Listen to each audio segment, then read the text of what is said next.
The Stand by Stephen King.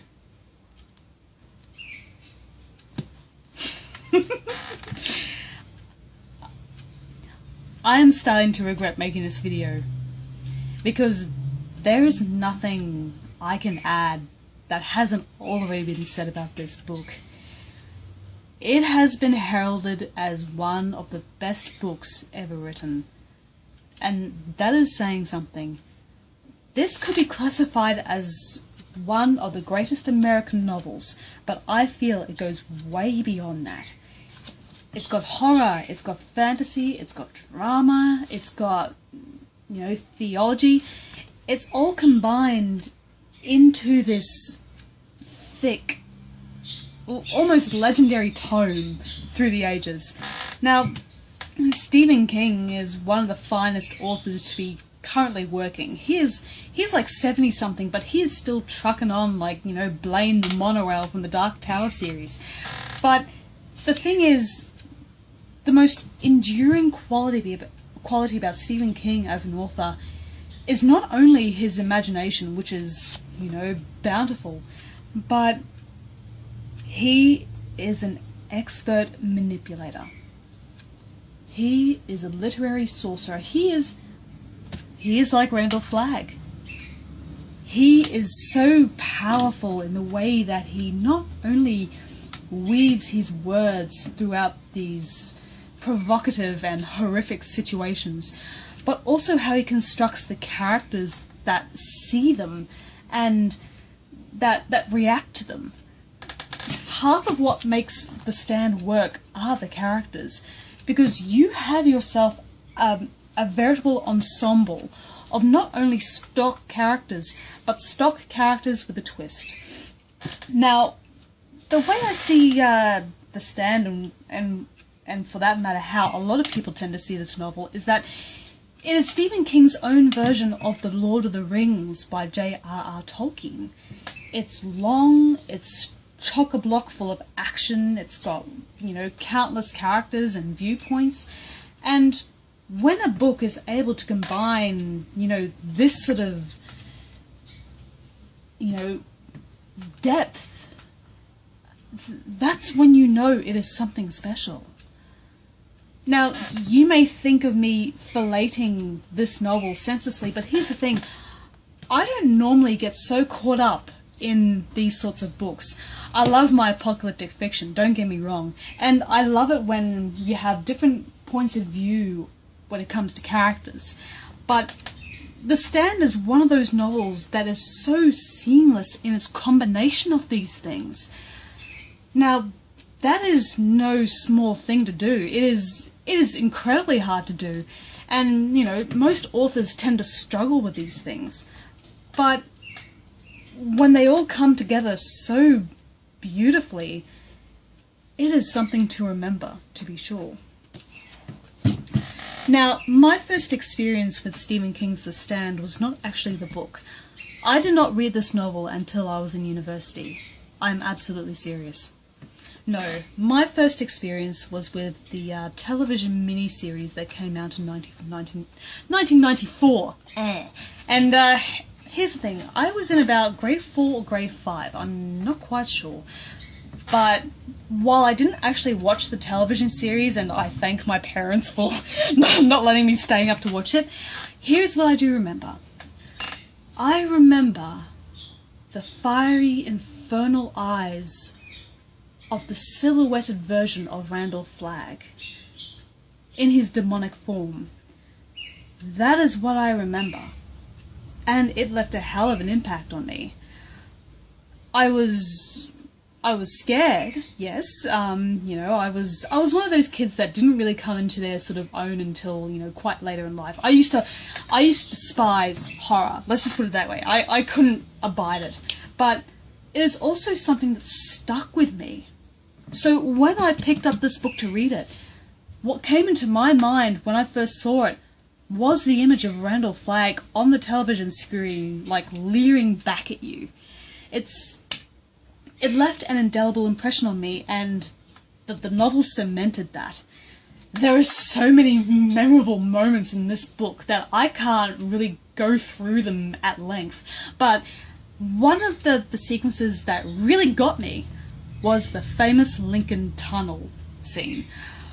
Oh, crap.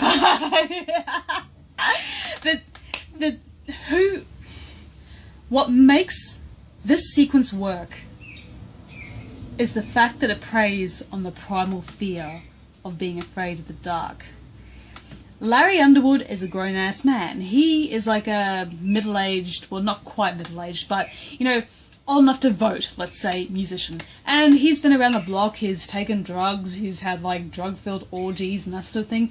But what brings him to his knees emotionally is trekking through this tunnel, like, littered with this sweet reek of decomposing bodies, and cars like melding together like some sort of twisted art form. And he has to do it in order to escape New York City, because in a couple of weeks' time New York City is gonna be a cesspool of disease with all the dead bodies lying around. So he knows he has to go through this tunnel in order to reach the other side and to, you know, relative safety.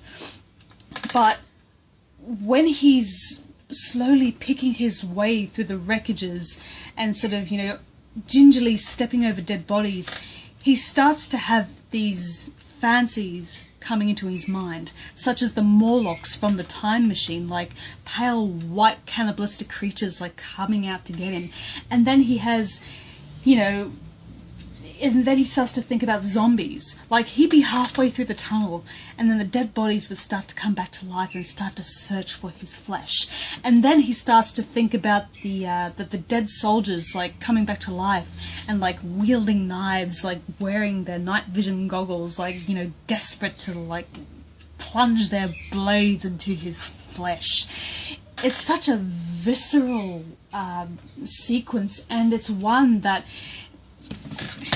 As you can see, I own the copy of this book, so I could read through it at any given time. But the sequence that I have read the most has been the Lincoln Tunnel, simply because of the way it just preys on the fear that we all have of what is beyond our flashlight. What can't we see that's lurking in the shadows waiting to get us? This entire book is an emotional experience. I won't lie. And when a novel is able to reach deep down to your psyche and bring out your most primal fears and make you sort of think about what you would do in that sort of situation, that's when you know a novel is really that damn good. Now, anybody who says that Stephen King can't write for shit don't know what they're talking about. They are probably one of the Dr. Seuss sort of cat in the hat sort of folks. And, oh, okay, no offense to Dr. Seuss. I like Dr. Seuss, but let's just put it this way. People who say Stephen King isn't one of the finest writers out there are kidding themselves. The Stand is a showcase of not only a gifted writer, but an incredible imagination and a beautiful twisting and turning of the human mind to experience. So, what can I give this novel? I give it a 5 out of 5. Easy as that. One of the best books ever written. Epic in scope, epic in length, epic in ambition, you know. This is the epitome of literary epic, okay? Epic is a word that is tossed around carelessly like candy. Like, I will see people use that word like it's nothing, but here's the thing. This is epic. You know, putting a lawn chair on a lawn, like in the middle of the day, that's not epic. This is epic, people. This is what you would consider legendary. This is something for the ages. This is something that people, you know, beyond your generation will remember, because this book is practically immortal. And with that rant over, so is my book review. Wow, I really flew off the handle there. I truly do apologise, but look. The Stand rightfully has earned its place in one of the greatest novels ever written. And Stephen King is one of the greatest authors that we still have working today.